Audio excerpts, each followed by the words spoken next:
people who believe that science leads to atheism, they really hold a non-scientific assumption. What is that non-scientific assumption? It's the philosophical worldview of philosophical naturalism. It's not scientific. What's philosophical naturalism? Philosophical naturalism is based on three things. Number one, the belief that there is no divine, the assertion that there's no divine. Number two, the assertion that all physical phenomena can be explained, all phenomena can be explained by physical processes. And number three, there is no afterlife, which is similar to the idea of that there's no divine. So what's philosophical naturalism? There's no divine, no hereafter, and all phenomena in the universe can be explained by physical processes.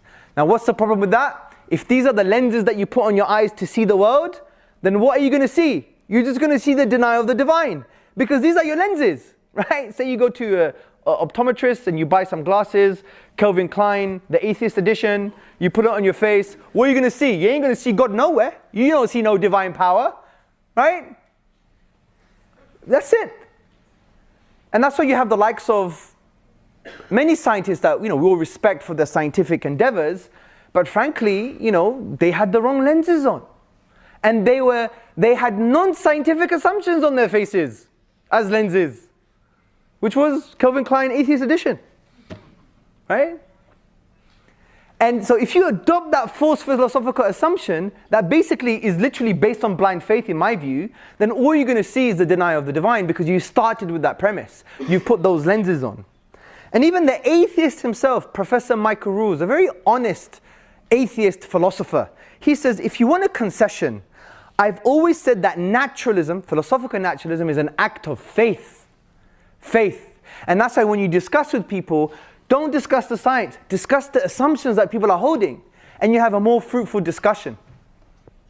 The next part of this assumption is methodological naturalism. Now, this is not a problem for theists, especially the Islamic tradition. Now, what's methodological naturalism? It's basically the assertion that for any scientific conclusion or theory to be scientific, it cannot refer to the divine power or creativity. That's all it's saying. It doesn't say God doesn't exist. It just says, for your science to be science, for your conclusion to be scientific, for your theory to be scientific, just don't refer to God's power or divine wisdom or creativity. Now, this is not a problem for the Muslim, because the Muslim believes that the whole universe is made up of physical causes.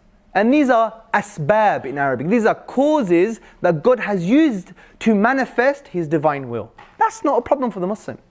But what some people do is they conflate methodological naturalism and they think it means philosophical naturalism. No, because you could be a methodological naturalist, like when you do science you don't refer to God's divine power, creativity, but you could still be a theist that believes in God. Of course you can, there's no contradiction, because your philosophy could be, well, those physical causes are a manifestation of the divine will. No problem. So they conflate methodological naturalism with philosophical naturalism.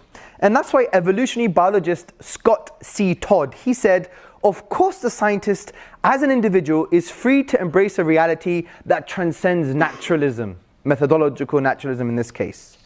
So, does science lead to atheism? No. We've taken the four false assumptions, we've broken them down.